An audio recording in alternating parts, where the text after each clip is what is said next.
always the maximum number in India. Brilliant. Awesome. The last time we called up was 3 months ago. You were just announced as the Premier League's brand ambassador to India. You were mixing your skills out there with Nemanja Vidic earlier today. It seems to be going well, your new role. Well, I have to say it is a matter of great honor, a huge privilege to be the brand ambassador of the Premier League, which I genuinely believe is the best league in the world. Round of applause. You guys are missing your cue, guys. Yeah. Should we try that again? Shall I hold a cue card saying applause? Yeah. All right, okay. Which I genuinely believe is the best league in the world. There you go. There you go. No, this is the truth. You know, the sheer entertainment value, man, just, you know, from just watching it. I've been into Premier League football now since the turn of the century, almost like 17, 18 years now. Hooked the minute it started getting telecast in India. And I watched my first Premier League match where I met you a day after. We just showed the video. Can you imagine that being your first ever live Premier League game? I can't believe it's 3 goals in 5 minutes. It's the stuff of dreams. It's like straight out of a script. I'm watching Arsenal-Liverpool at the Emirates. You have that kind of a humdinger of a contest. I could not have asked for more. So many goals. I met so many of my footballing idols. I met Sadio Mane, Patrick Vieira. I was like jelly when I met Patrick Vieira. I was like, hey, this is Patrick Vieira at the Emirates. So being an Arsenal fan, you have to understand the sentiment. All this is a huge deal for me. Just coming back to being the brand ambassador. First, it initially started as just excitement. You know, something that I'm so into. To be selected as the brand ambassador, it was just sheer excitement. And then it kind of dawned on me that it comes with a sense of responsibility. You know, you have to, I feel like I now have a role in growing and developing the sport of football and promoting sports culture in India. So I'm thoroughly enjoying it. I get to watch matches. You know, I get to be a part of these wonderful initiatives like the Premier Skills Initiative. Which you saw today, Yes, I get to meet these legends. It's a real trip. It's surreal. It's like my Twitter bio says, it's like living the dream. Why did you choose Arsenal? Okay. Oh no, there's nothing wrong with Arsenal. I'm just asking, you know. But why does your tonality have that undercurrent of? It's not meant to. It's because I'm a Leicester fan. It came out naturally. I like Jamie Vardy. I think he's having a party all the time. So Arsenal, because my history with football, it started in the early 90s. You know, we used to watch World Cup football. That was the kind of football that we had access to watching. So I started with Roberto Baggio and the likes. You know, I was a huge fan of the Italy national squad. Brazil, of course. 96, 98, started growing up a little more, getting more and more into football. We started getting access to video games. You know, that kind of, you know, you learn the names. And then you see the same people. So it was with international football. And then league football started being telecast, you know, and once I started watching the Premier League, I was hooked, instantly hooked. And at the time, just so happened that Arsenal was going through the purple patches, they say. The Invincibles were playing at the time. Vieira, Lundberg, Pires, Thierry, the King, Henry. Adams, I mean, come on. I mean, that squad playing the most three-dimensional, never been witnessed before kind of football. I was like, look at this team. Look at how they play. They play the game in a principled way, the way football should be played, playing it well, winning, and making it look damn good. That's why Arsenal. Okay, no. So how? Listen, you're telling me you are as big? You tell me, have you seen a player as graceful on the ball as Henry? The man, he's like a gazelle. No, I haven't. No, it's true. So there's no bigger Arsenal fan than you, right? I mean... No, listen. Yes or no? There are bigger Arsenal fans. But you're pretty big. I'm a pretty big Arsenal fan. I've got a killer question for you. Okay. No, don't do it. Don't do it, Manish. Don't do it. No. Not that one. I got to ask Not you the this. hashtag. No, please, no. No. Are you ready? Here we go. If you had the choice, one choice, to choose between Arsenal winning the Premier League or India winning the World Cup. India winning the World Cup. Come on, I don't even have to think about that. All right. I just had to test you on that one. Just to Come make sure. on, that's I a knew. no-brainer. So when you met Patrick Vieira and the way your knees wobbled, as you've already just mentioned, did you have an insight as to what it's like then to be a man fan, to be a fan of someone when you yourself have so many million fans? I had 2 incidents. The latter one being with Patrick Vieira. Yeah. But the first one was with Thierry Henry. You know, he happened to come to Mumbai some time ago. And I didn't know if I was going to be able to make it to meet him that night. But I hustled. I gathered a bunch of friends and I made it. And you know, I was in this, my heart was beating fast and I was trying to get there. And I entered the room and I laid eyes on him. And suddenly all the emotions that I felt watching him play, they all started surging through me. And I was almost moved to tears just seeing this man in person. I have such great reverence. He's one of my favorite footballers of all time. Yeah. And the way he was with me, Manish, with such grace, such a humble guy. He's a cool dude. Yeah. He's like completely a gentleman and charismatic to another level. The amount of patience he showed with not just me, with everybody who was excited to meet him, you know, it changed me forever. And this is very recently. I have so much more value and respect for the fan-celebrity engagement, you know, that I understand. I used to wonder, how is it that some people meet you and they're in tears? Yeah. You know, I used to find, I had not experienced that myself, so I used to wonder about it. But having been through it, you know, this is the kind of inspiration your idol gives you. Yeah. You know, he, after my interaction with him, it's made me more kind, more humble, more generous. The way he treated people, I watch him, admire him, take inspiration from him, and I try and pay it forward because he inspires me. You try to pay that goodness forward. Yeah. One of the most memorable interactions of my life. Sorry, can I ask you to leave from there? It's distracting. Come. It's all happening. Yeah. Huh. He's just like right behind Manish's head. I thought you were looking at me a bit funny, I'll be honest. And then at the Emirates, Kate was there. And I was with my best friend who actually initiated me. He is a large part of the reason I became an Arsenal fan is because I used to watch with him. And he was already so passionate about the North London team. Yeah. So we were pitchside. We finished all our responsibilities. It was wonderful to be pitchside at the Emirates. It's a gorgeous, gorgeous stadium. And Sadio Mane came out to kind of get a feel of the atmosphere, just get a, you know, feel it out. Yeah, yeah. Shook hands with him. I was like, yes, Sadio Mane. And then we were walking through the tunnel. We were done. We were walking through the tunnel. My friend Karan, he was walking ahead of me. And now I want you to imagine, I'm at the end of the tunnel, and I'm walking through, and I'm seeing Karan is walking in front of me, and he makes the turn. And as soon as he makes the turn, he goes like, oh my God. So I was like, what's going on here? What's going on? What's going on? And he was bumbling, so he couldn't indicate or communicate to me in that state what he was trying to say. So I was like, what is going on here? And I took the turn. I was like, oh my God. It was Patrick Vieira. You know, he's an imposing figure. He is, yeah. Somebody who I'd never, in my wildest imagination, think that I'd get to meet standing in front of me.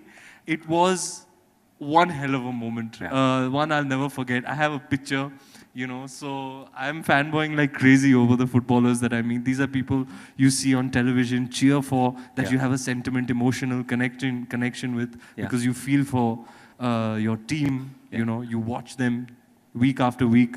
So meeting these people, meeting Henry, meeting Perez, meeting Vieira, meeting Vidic, it's surreal. When you're shooting your films, do you get time to watch any of the games? Absolutely. How? I make the time. Are you in between shots? Because Listen, in between scenes, yeah. I'm picturing you looking at your mobile. Yeah. No, is it really Yeah, true? it's true. It's true. That's how you do it. I don't know if I'm allowed to mention the app, but it's definitely on my phone, and it's my favorite app because it allows me to watch the live telecast of the matches.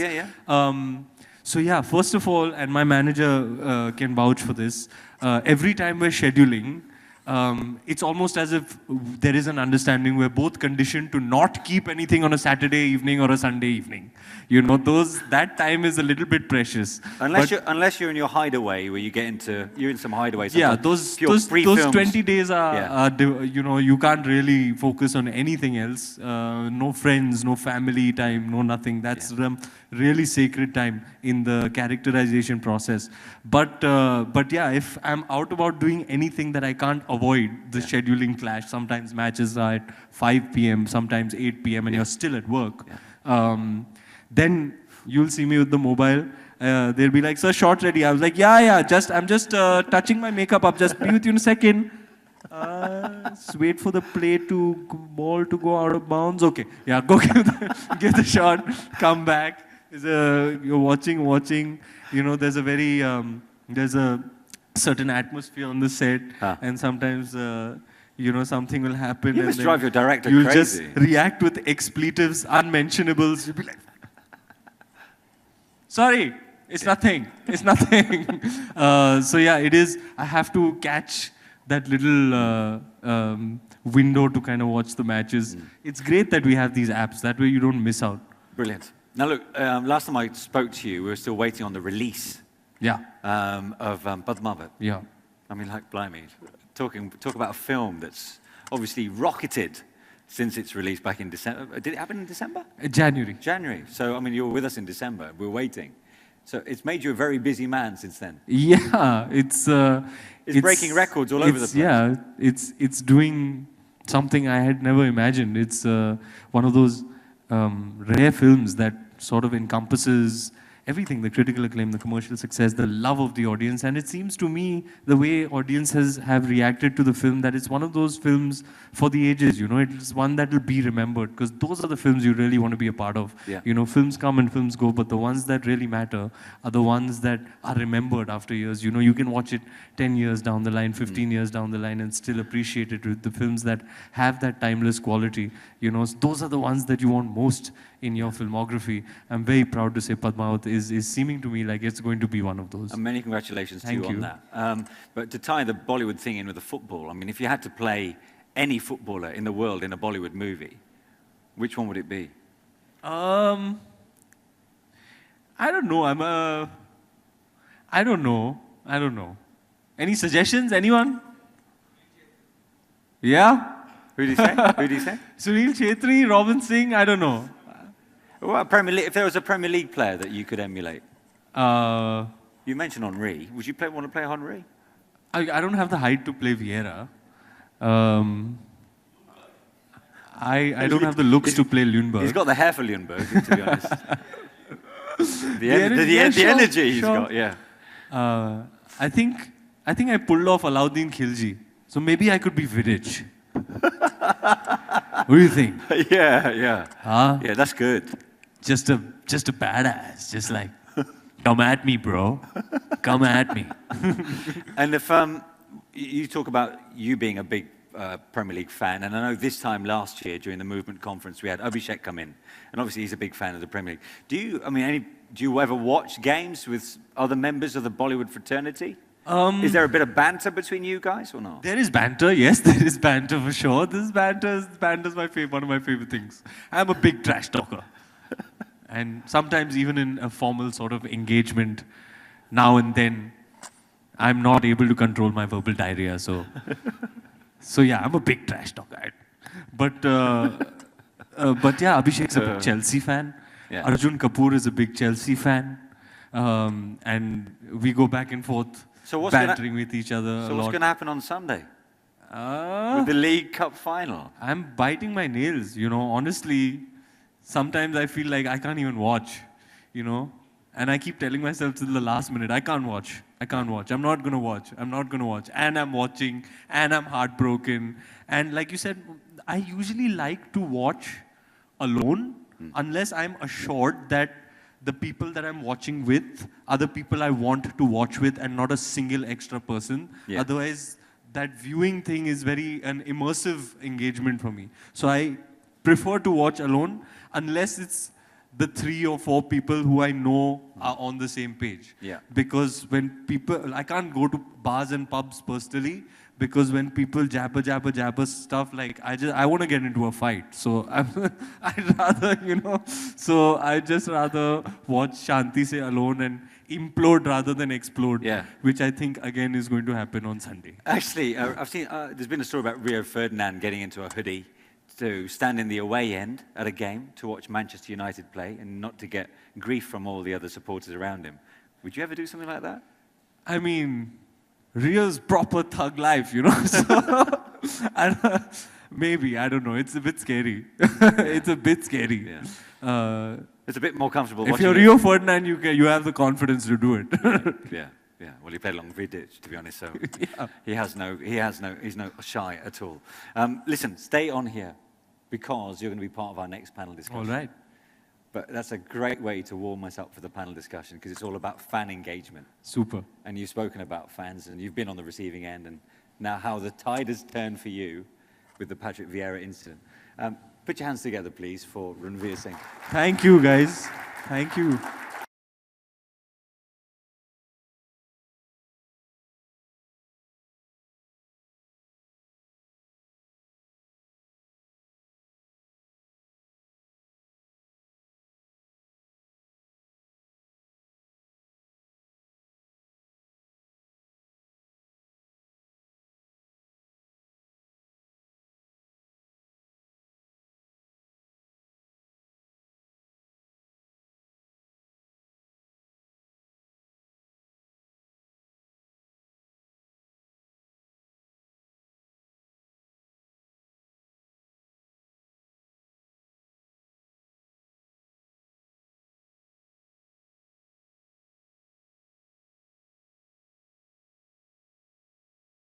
Fan bases in India, you can see there are 2 different countries. One where he comes from, which is Goa, Bengal, Northeast, Kerala. Yeah.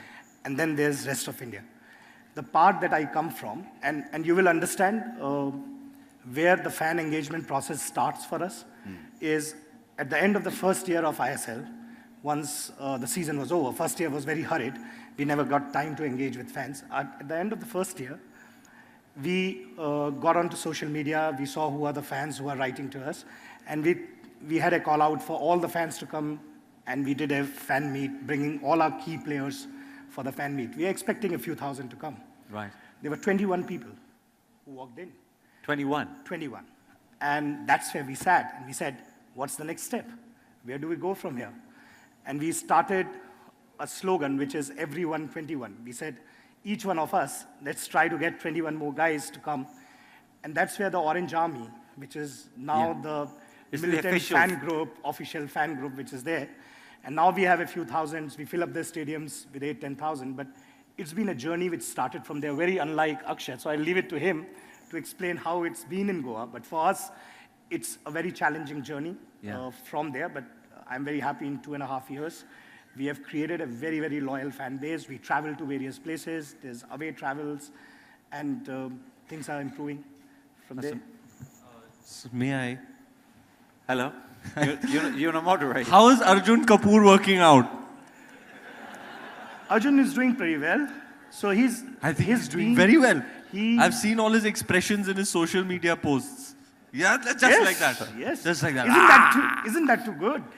I love it. Thankfully, He brings a we are great giving energy. him an opportunity to do it because we're winning some games. Yeah, he's bringing good energy. Yeah? I mean, honestly, if I may say so from my point of view, ever since he's associated, there's a great energy around Pune. Yes. And it helps because he's himself a football fan like you. So it helps in terms of engaging with the fans. So yeah, it's working out well. Akshay? So we bought in to FC Goa about 1.5 years ago, at a time when FC Goa was going through quite a tumultuous stage. They weren't sure about whether they were going to continue. There was question about their ownership, and that's what we sort of came into. And I think that's where I learned sort of my first lesson about fan engagement. like I come from a marketing background, so I thought fan engagement was, your traditional engagement, and like we measure engagement. But I think my first lesson was that engagement is emotional, and purely emotional, because when we came in, like initially we were resented. We weren't from there. We came into something, and we had to learn to kind of channel that resentment, because we had to take ownership and realize, look, this is their passion, this is their engagement. Even though they aren't happy about this change and us coming on board, we have to take this and realize that we have to be grateful for the fact that they care enough to not like us, and sort of work from there. And I mean, having a marketing background, our social media engagement numbers were through the roof. But true engagement really comes in, like we saw that beginning of this year, when the product is good, which is like the team is playing well, they appreciate what's happening on the pitch, and like you're doing something for the youth of Goa and the grassroots and stuff, and that's what really sort of turned it around for us, I think. But wouldn't the bottom line just be success on the pitch means a bigger fan base? Or is that far too simple? So, I spend a lot of time in understanding a fan and his psychology, because we had to do it. We had to build it from scratch. There was one of the trips when I went to Premier League, and we were meeting a lot of clubs, and we asked them, how do you define a fan? Where does the process start? And a number of times it was when he comes for the first time to the stadium or buys the first season ticket. A lot of time those answers came, and I was left wondering that we will have to think about our own formula, our own framework to look at it, because even the Man United fans or Arsenal fans in India don't fall under the fan definition there, because they would never be going there. So I started personally doing a lot of research work on forming our own model, our own framework. And if I take a couple of minutes to tell you where it comes from. Yeah, by all means. So there's an organization behaviorist called David McClelland, who talks about the need of a human being. He did his work about 20 years after the Maslow, and he came out with the three important needs that a person has: the need for power, the need for affiliation, and the need for achievement. The NAC, the N affiliation, and N power. And we figured out that fans actually need this, and we started creating a framework in Pune City, which is to create a platform where they engage. So affiliation, they all come together, they go for away matches, they experience things together, they chant together. The second one was for the need for power. So it's a proximity to power. We laid down an access to them to approach us in the club. For that matter, every week, I talk to the fans at least 3 to 4 times through social media. And this is for 2.5 years now. So we have been doing it on a weekly basis with them. A proximity to us, and the most important is what you asked about winning, which is a sense of achievement, a need for achievement. And that comes from winning. And we laid down our youth teams. We started participating. We lifted the IFA Shield, which is Joy was talking about, the one which in 1911 Mohan Bagan beat. It's the same shield. Our youth teams went and won that. We're doing much better now, and obviously it helps to win. But there's much more emotional connect. Tim, Varun, or is it both? Like, I don't know. You're confusing the hell out of us. It's Virat. Okay, it's Virat. It's Virat. Yeah. I think with ambassadors and with sponsors, we have to look at more than one season and more than one campaign. And I think we have to find a way to tell good stories, which can kind of, like in a story which has a 5-year or a 10-year kind of gestation period. So if these are ambassadors that are going to be here for not just 1 year, it's on a one-term deal. Can we come up with a story of how through the grassroots, where we bring a sponsor on board, the ambassador is representing the entire sort of story and not just a particular marketing campaign, is how we go about sort of engaging with, that's what we're trying to do with Virat. In fact, next week, he's launching our foundation for us. The idea is to kind of engage them in initiatives that are going to be there for 10 years as opposed to, we know Virat can't attend matches very often, he's the busiest man in the country, so. Yeah. But then there's you and the Premier League just looks like a natural fit.